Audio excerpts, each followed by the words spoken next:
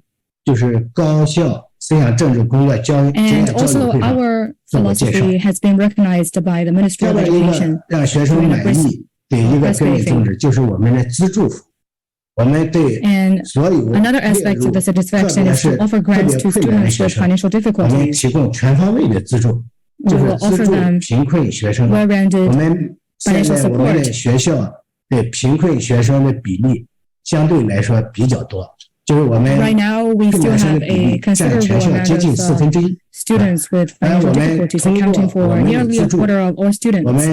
But with our grants, we offer special support to the students, and we also have role models emerging from this group of students. 一个赵明祥是全国向上好青年。他是2021年江苏省最美大学生年度人物，他也是代表江苏作为唯一的一名高质高专的大学生，参加第16届全国大学生年度人物。还有一些包括万兴林，就是中国大学生自强不息年度人物，国家奖学金，包括后头一些人物，都是我们通过资助形成的，就是一些成果。Thanks to our financial support. 还有一个就是我们开展学生的满意度调查，我们根据第三方的调查，就是我校的毕业生对专业的对口语、薪酬、就业的竞争以及对母校的满意度和推荐度总体都比较高，都在98%。这个也是学校这几年就是培养学生的一个成效。如果我们所有的毕业生对母校不满意，也不推荐，说明在学校这个教育是失败的。这也是一个我们的推荐度，当然学校的社会声誉度也在不断的提高。And at the same time, our reputation is also improving thanks to our graduates' recommendation. And these are some of the results over the years. 当然，我们经过这几年的努力和发展，学校也坚持服务至上的理念。为学生提供增值与满意的高等职业教育，这是学校服务学生的不断的追求。在15期间，学校也锁定职业教育本科发展的目标。我们也向兄弟院校学习，也能够希望在这机会也能诚挚的邀請各位兄弟院校能够到学校来指导工作。感谢大家的聆听。谢谢沈校长。好，感谢沈校长。下面我们有请青岛酒店管理职业技术学院党委书记李达先生发言。有请 Party Secretary of Qingdao Vocational and Technical College of Hotel Management. Distinguished guests, ladies and gentlemen, friends, good morning. It's my great pleasure to attend the China-US TVET Leaders Dialogue, and I would like to share with you our Beyond Expectations student service system. So first of all, I would like to brief you on our schools and programs. We were established in 1945, and we have more than 70 years of history. And our school is also the first independent hotel management TVET school. And we are also part of the plan of building high-caliber, higher vocational schools and majors in China. Our aim is to build full curriculum vocational education brand, famous both in China and abroad. And we aim to become the cradle of Chinese professional hotel managers. And we have many different majors, for example, hotel management, digital operation, tourism management, and culinary arts. We have 14,000 students at school. And right now, we have a major system that focuses on the digitization and also the smart transition of our system. And we have 2 joint projects and 3 overseas Chinese cuisine institutes. We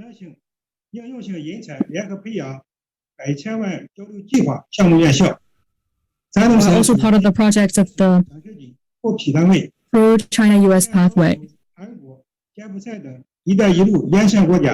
And right now, we are also receiving students from BRI countries. And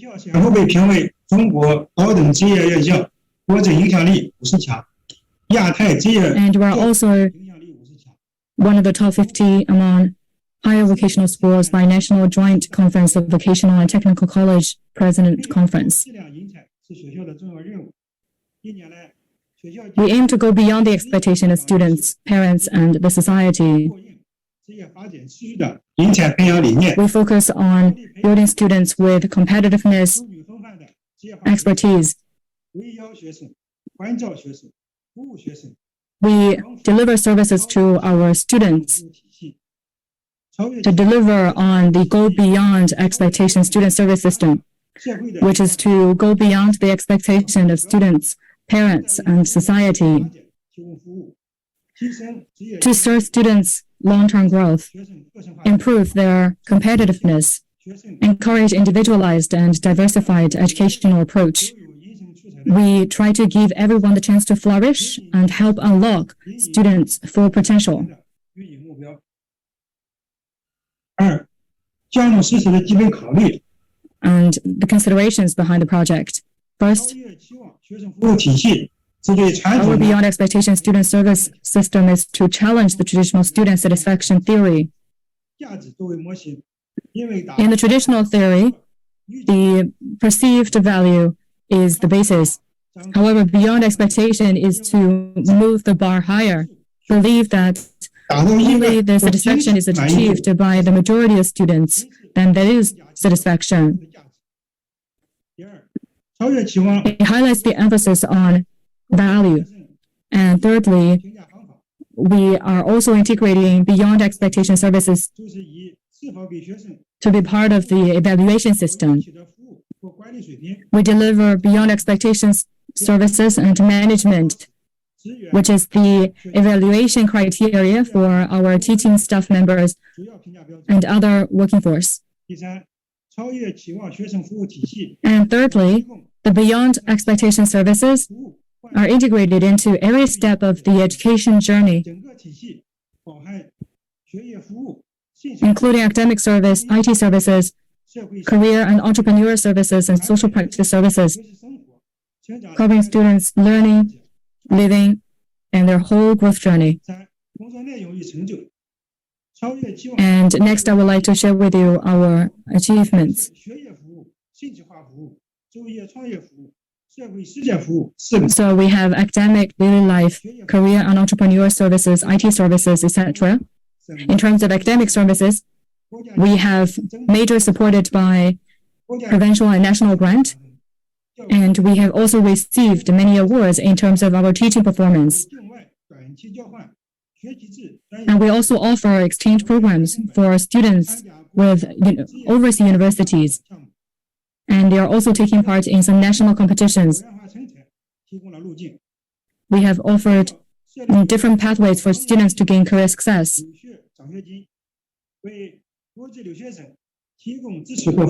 We also offer scholarship and offer support to overseas students. We have 286 students to be part of the program to be updated to university degree. And we have also students who have finished postgraduate studies. We are partnering with 20 plus universities. And our cooperation ranges from student exchanges, student and teacher introduction, etc.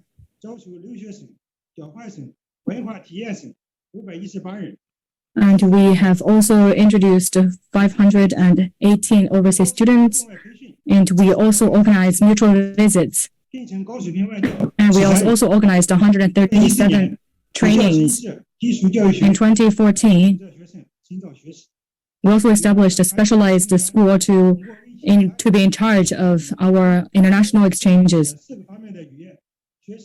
We also organized Korean training classes for students to learn Korean language and to be able to communicate.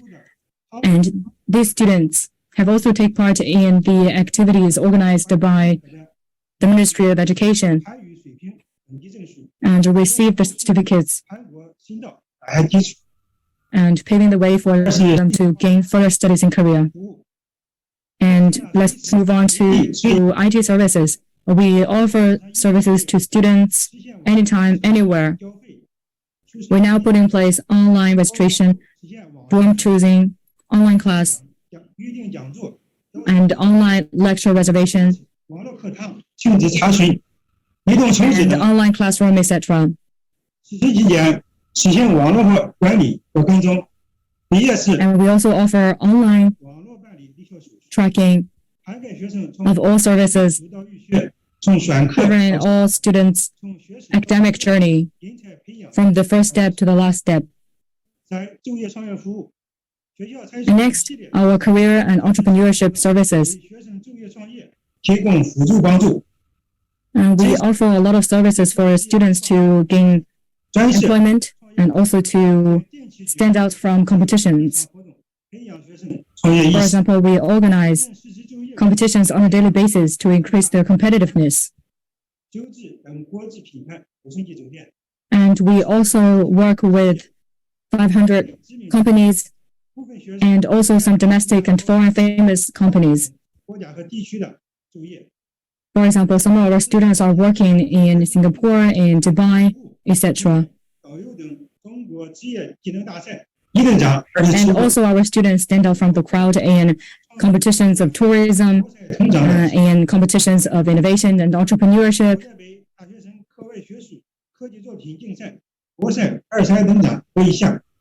So they have delivered very good performance in these competitions, including Golden Awards. And next one is social services. And we're also offering a volunteering platform for students. And we are now offering voluntary services to some very important summits, some conferences, as high as 4,300 students are engaged in voluntary services, reaching an hour of 200. For example, they are part of the BRICS Summit, G20 Summit, etc. And every year, we also organize students to be part of the social service programs so that they can integrate what they learn in their major to be part of the social programs. For example, in rural consensus, social surveys, etc. And we have also achieved many awards because of our efforts in this area. In 2022, we have over 1,000 students engaged in scholarship.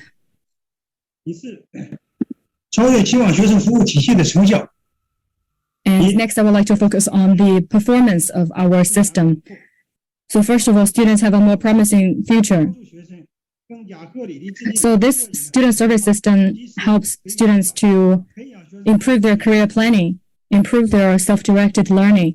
And we have 500 students who have achieved a bachelor's degree, and they have also achieved scholarships in overseas studies, overseas universities. For example, the Kyoto Student Scholarship and also the Sheila University Overseas Student Scholarship.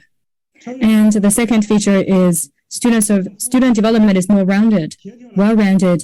We balance students' academic and also their daily life, provide an enabling environment for them to combining theories and practices, and help them and prepare our students for the workplace so that they will be more independent and they can be better at management and social engagement, and eventually well-rounded development. And next one is students are more aware of themselves. They know themselves better.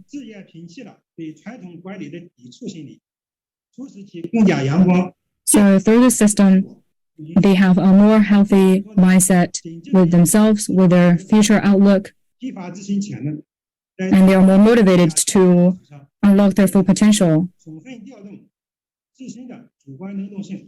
And they can take the initiative to learn, utilize all sorts of resources, make plans themselves, organize themselves, and also to practice self-discipline. Ladies and gentlemen and friends, we're transitioning from the traditional management and services to go beyond their expectations. This is the core of our Beyond Expectation student service system. We hope that through these systems, we can deliver better services to our students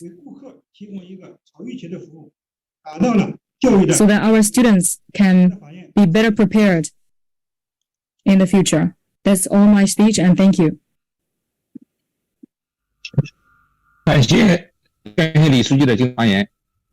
接下来我们进入会议第4阶段专题研讨环节。在这个环节，我们邀请到3位中美院校的专家进行专题研讨。首先有请美国德州东北部支教联盟主任安德利亚欢迎您。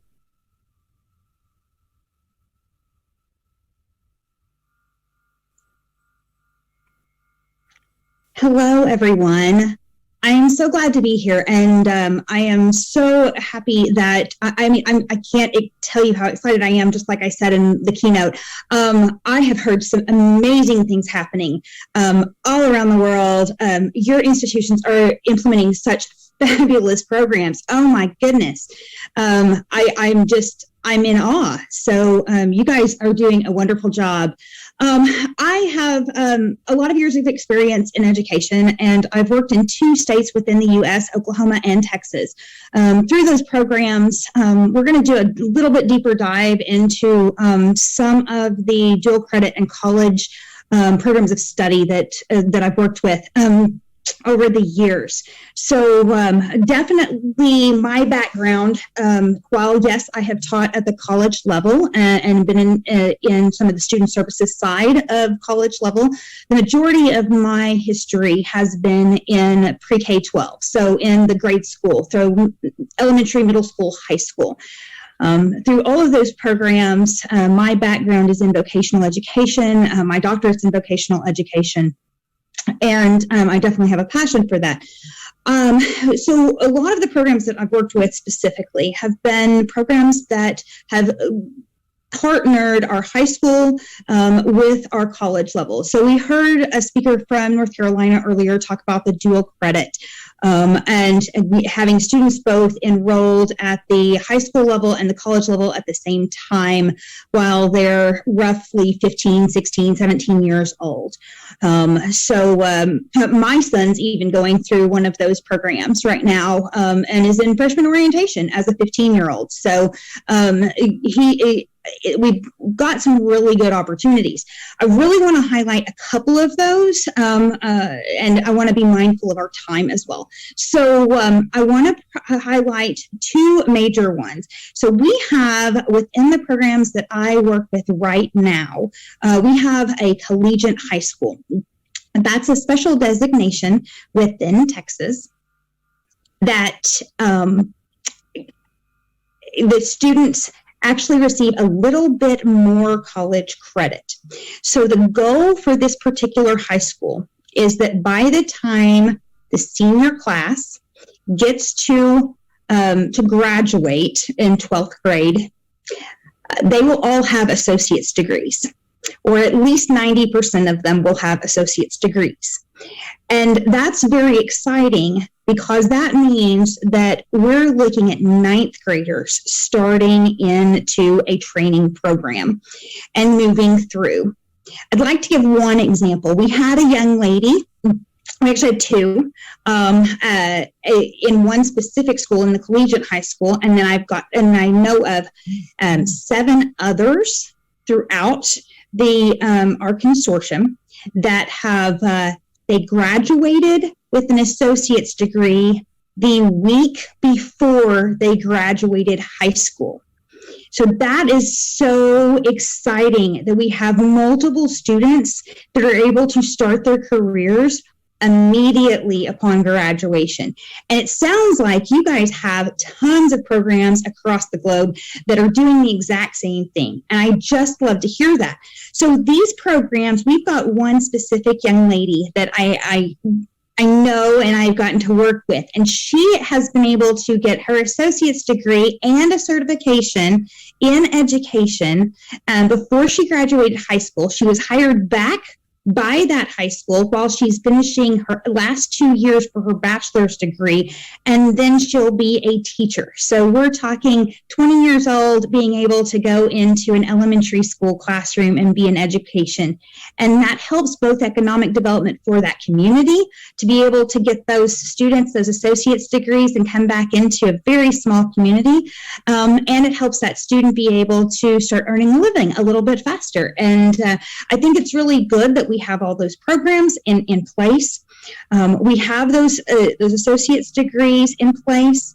I know that our programs of study, and my second key point here is that our programs of study, I love that we're looking at it from the college level and beyond. And I love that across our globe, we are also looking at starting as young as elementary school, so your grade school, and really starting to get those students thinking about careers and thinking about what they want to do next and how to move forward. And then seeing that through, having college visits when they're in high school, if not actually taking college classes, getting them used to the idea of doing some foreign exchange. Love that idea, but sometimes that can be kind of scary for students. So how do we get them really prepared for that? So let's start that early. So I'm very, very excited about that. I have heard some great conversations in the circles that I'm in here in Texas about our future collaborations. I know that we definitely have colleges and university that are welcome to collaborations. We have multiple institutions that are already collaborating internationally.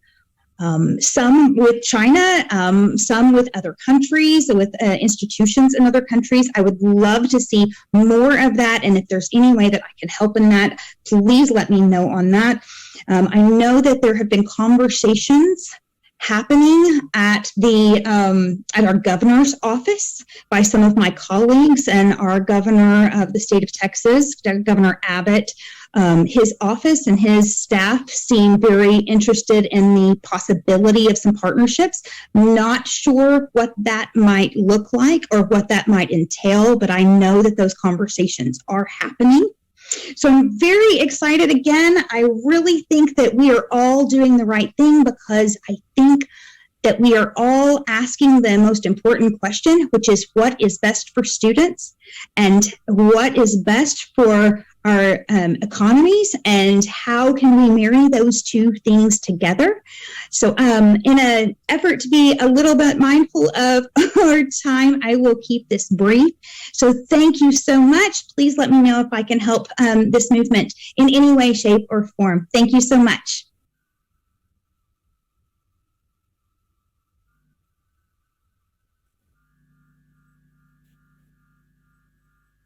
好，谢谢安德利亚·爱丽丝女士。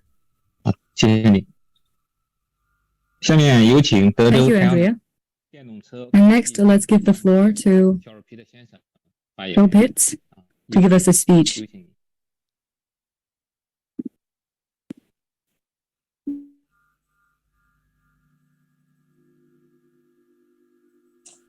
Thank you. Good morning. My name is Joel Pitts. I am the Solar Car Program Coordinator and Engineering Electronics Teacher at Greenville High School in Greenville, Texas.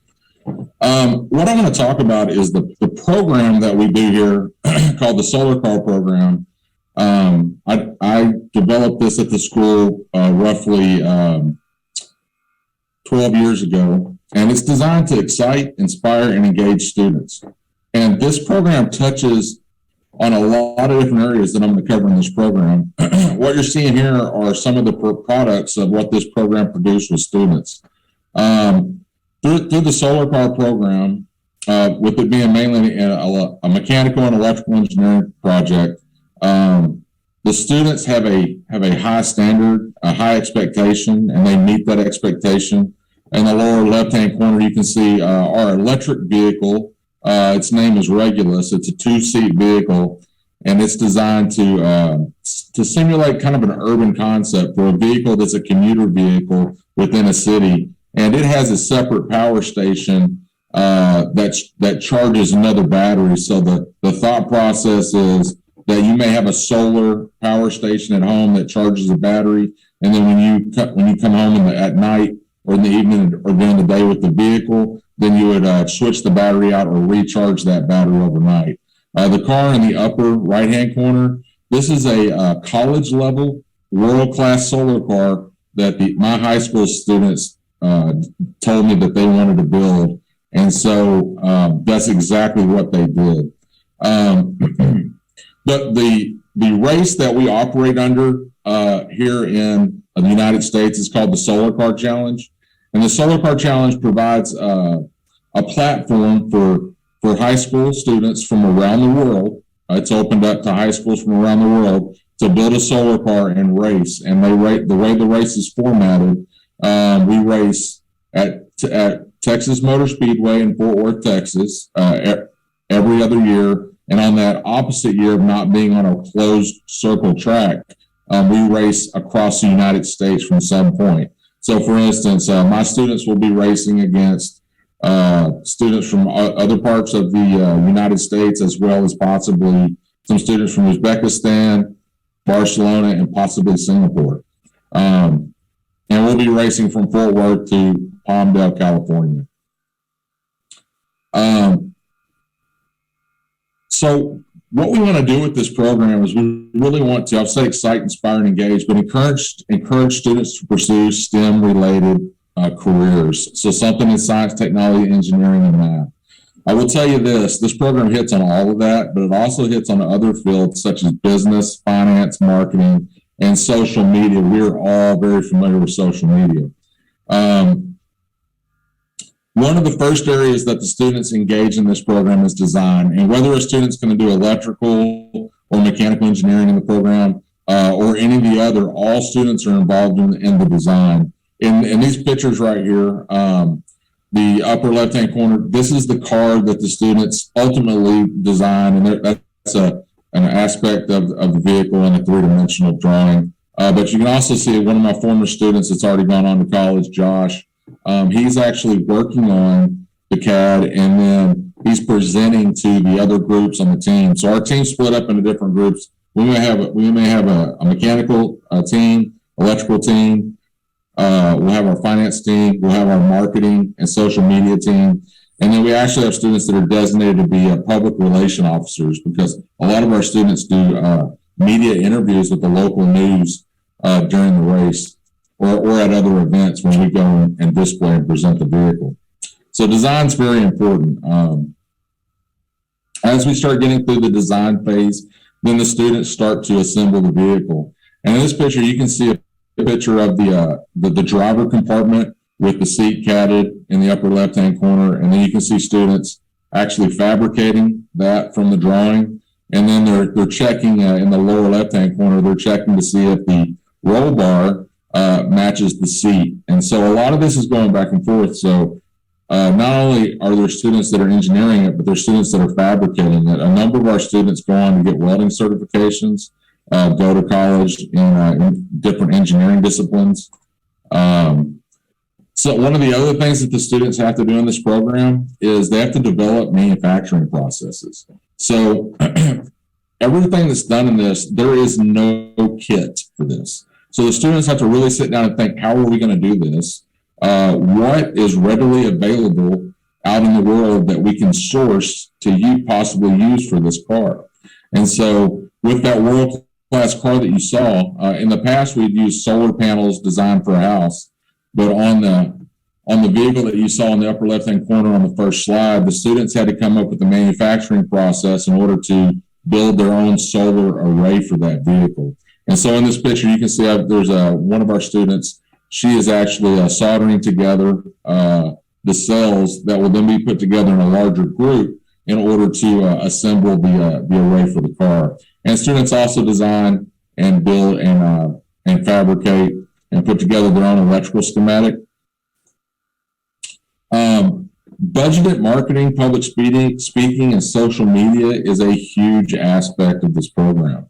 Our students have designed a website. They've actually branded themselves as the Iron Lions Solar Car Team, and you can kind of see in the picture here the logo. And then there's a picture of our team that placed second last year in the national race. Now, just a footnote. We have won 6 national championships in different divisions within the race. In the lower left-hand corner, you can see a picture of us at Texas Motor Speedway. That was a 2021 race, and the students won a national championship with the car named Regulus, and they placed 3rd in the advanced division.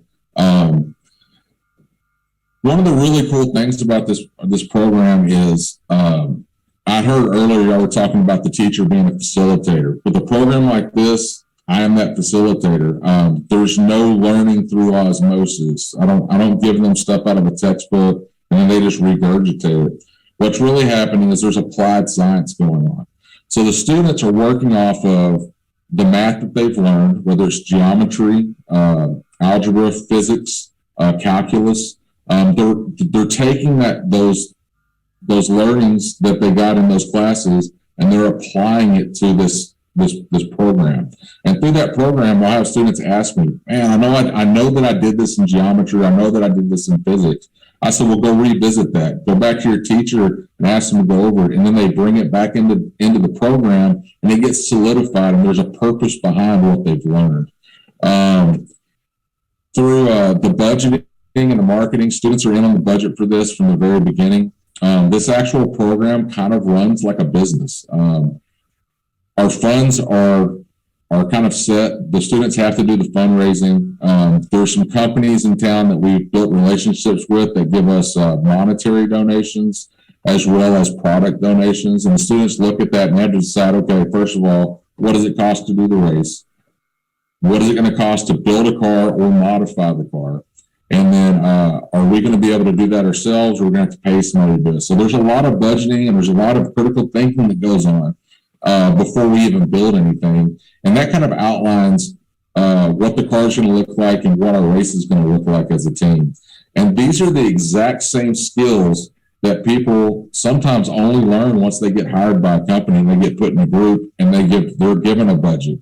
They're given, this is what it needs to do.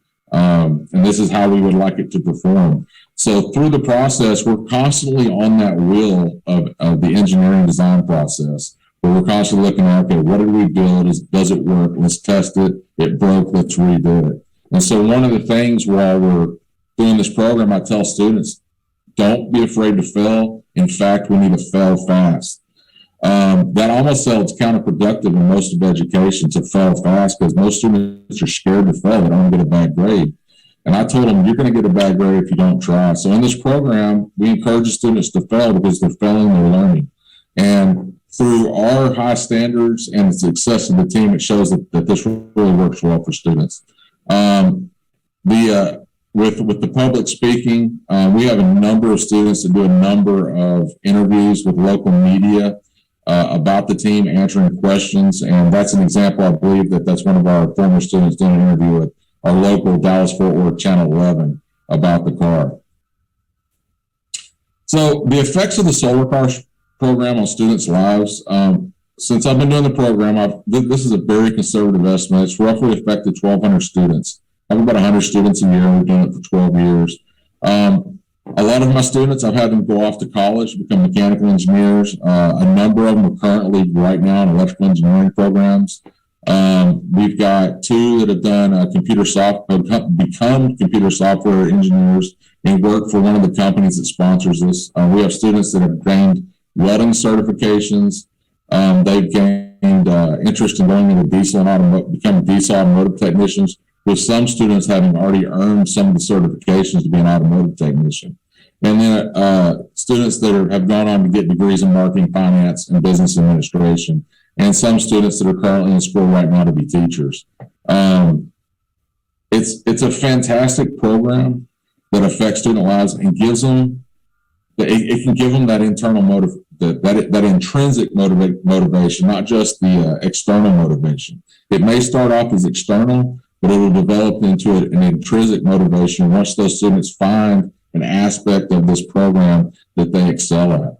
And again, I've kind of explained that this program is on the high school level, but there's also 2 other programs that are open to international college level competition, and one of them is the American Solar Challenge, which is open to colleges, and then the Bridgestone World Solar Challenge, which is a race across the continent of Australia, which is one of the races that we aspire to compete in. But this program, the Solar Power Challenge that we compete in, is for high schools, and it's open internationally to other teams. Thank you so much for your time. There's some pictures of our previous cars that our students have built and put their blood, sweat, and tears into. We're very proud of, and I'm very proud of them. Thank you very much.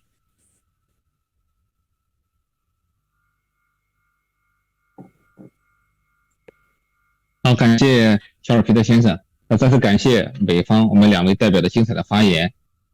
下面我们邀请浙江经贸职业 Let's welcome a speech by Mr. Chen Dequan, President of Zhejiang Institute of Economics and Trade, for a speech. 尊敬的主持人、女士们、先生们 Ladies and gentlemen, 大家好。根据 good evening and good morning. 下面呢，由我代表浙江经贸职业技术 Now I have the honor to make a presentation on behalf of Zhejiang Institute of Economics and Trade. I will focus on the topic of the whole process of student growth and building a bridge-type service education career, and I would like to share with you our practices and thinking in supporting and serving our students. First of all, an overview of our institute. We partner with Zhejiang Provincial People's Government and All China Federation of Supply and Marketing Cooperatives. We feature mainly commerce and trade programs of study. We have had a history of 43 years. We focus on serving national strategies, regional development, and industrial upgrading. We would like to contribute to continuously improving our regional economic and social development. We have provided over 90,000 talents for the society. We are located in Hangzhou, Zhejiang province. We have over 12,000 students and 600 faculty and staff members. We have 10 secondary colleges. We have 31 TVET programs of study, and we have 3 undergraduate programs study. We are a member of the World Federation of Colleges and Polytechnics and China ASEAN Vocational Education Federation. We have won quite a number of honorary titles in China and a number of competitions and awards. We are listed as one of the 50 best TVET institutions in China in terms of international influence and in Asia Pacific. We have been focusing on a people-centered approach, and we have been upholding the following practices. First of all, we focus on our goal. According to the famous survey carried out by Harvard University, goal is very important for human development. It is very important for us to guide students in establishing their goals and planning their lives. This has been an important topic that we have been focusing on for a very long time. According to the characteristics of students in a new era, we have proposed the innovative goal-oriented project. This project has been incorporating our paradigm of all-round development. We focus on not only theory, but also practice. And our project is carried out from 3 levels, from the making, implementation, and evaluation of goals, our mechanism has been a sustainable one. We developed our all-round development strategy. According to the teachers, counselors, and heads of class, we have been carrying out a comprehensive improvement plan, and we have been continuously expanding the growth mechanisms of our teachers and faculty and staff members. We have proposed targeted focuses of our education according to the different stages of students. We have issued a guideline on our goal making. The guideline is issued to our new students upon entry. In the meantime, we have provided an evaluation mechanism, and we have also been carrying out this project from the implementation side.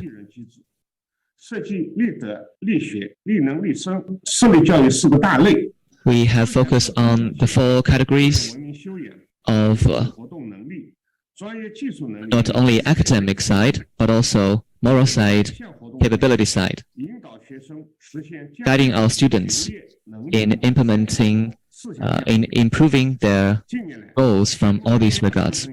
And in recent years, we have made a lot of achievements. Our students and our institute have won 10 national level awards and over 90 provincial level awards. Our project has been listed as a model project of Zhejiang province, and our institute has been listed as a key institute receiving support from Zhejiang province.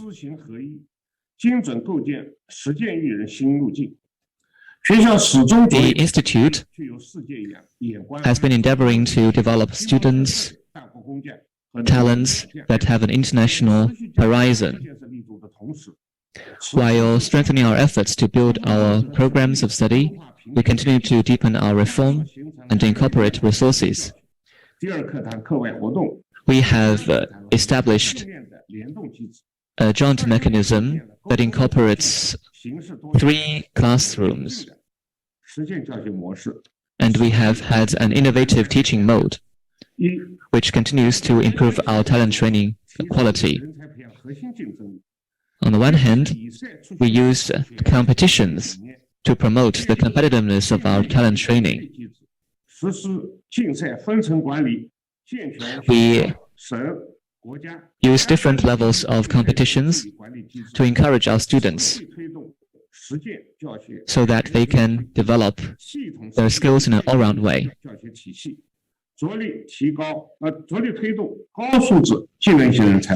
And we have made a lot of achievements. In the past 3 years, our students have won over 500 TVET-related awards, including 25 national level awards and 320 provincial level awards. And our students have won a golden award and a silver award in the Internet Plus University and College Students Entrepreneurship Competition of China in this year. We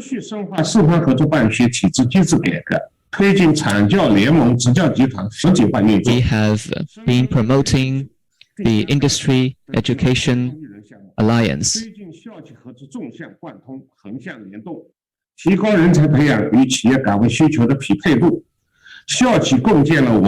We have worked with a lot of famous enterprises in China, such as NetEase Industry Academy, to build over a dozen secondary colleges with specific features.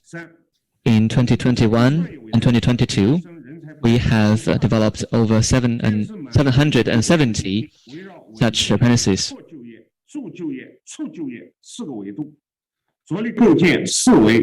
And we also focus on employment and student satisfaction so that we can promote high-quality employment of our graduates. Firstly, we have improved our curriculum system and have been working with out-of-campus bases where we can allow our students to practice their skills and improve their employment opportunities. And secondly, we have organized a lot of job fairs to expand more opportunities. And thirdly, we support our students in need in terms of employment. We have communication with our students one-on-one in terms of employment needs, and we have allocated a special fund to help students who are in need. And fourthly, we encourage entrepreneurship.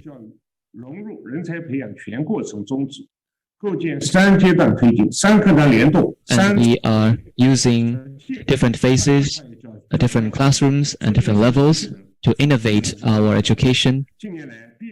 In the recent years, over 97% of our students have successfully found their jobs, and our institute has been listed as the provincial level entrepreneurship model space.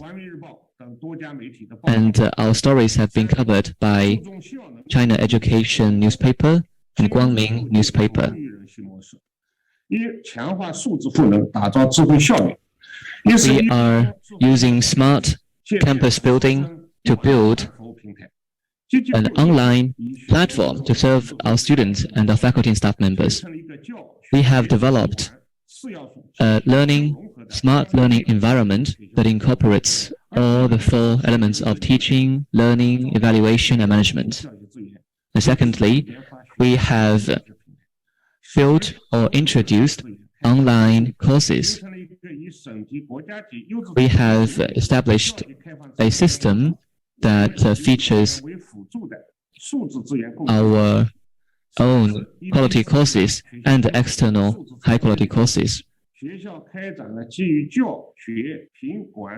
We have carried out reform in our teaching resources and the teaching mode.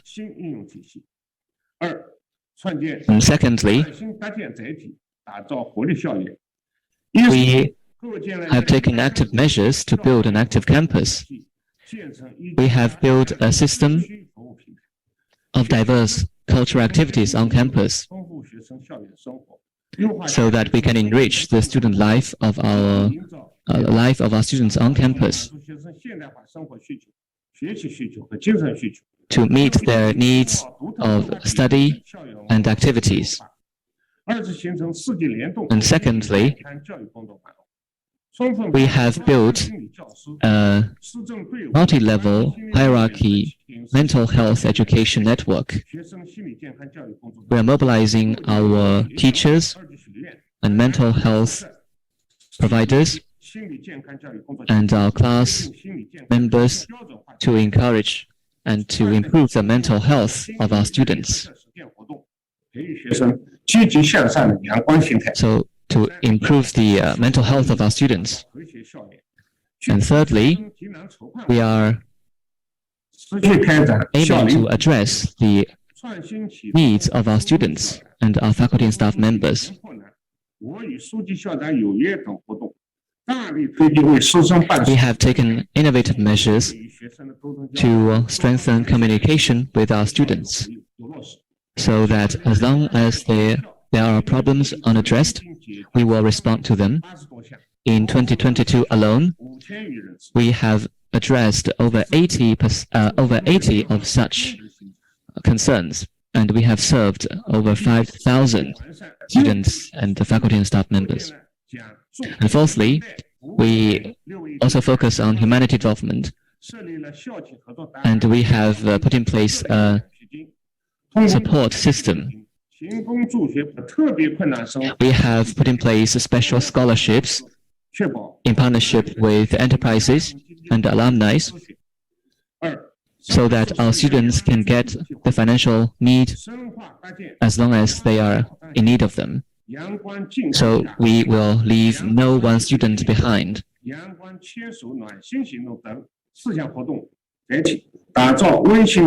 have also implemented a support project to support our students. We have built such a platform. Each year, we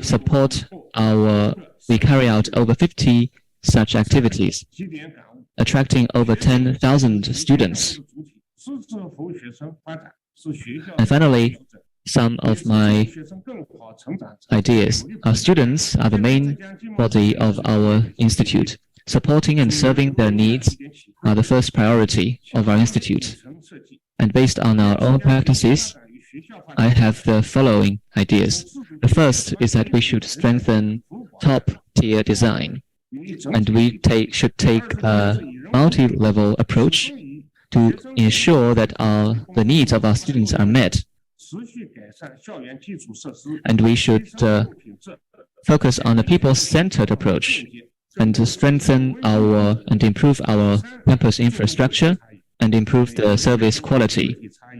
And thirdly, we should pay attention to individual needs. Each student is different and their needs are diverse. So we should take such an approach to fully unlock their full potential. And fourthly, we should implement as projects to support our students. We should focus on the all-round development of our students so that we can have real concrete achievements. Thank you. Thank you, Mr. Chen, for your speech. And that's the end for today's presentation. And thank you for your speeches. Thank you very much. CEC has been very important to socioeconomic development, and education is also very important to Sino-US relationship. And now we are welcoming a new era of China-US cooperation. I hope that through today's exchanges, we can strengthen our cooperation and China-US can join hands and enhance our TVET cooperation and to write a new chapter of our TVET cooperation. And now I would like to see that the current China-US Vocational College and University Presidents Dialogue Conference and PathPro China-US Educational Exchange and Cooperation is completed. And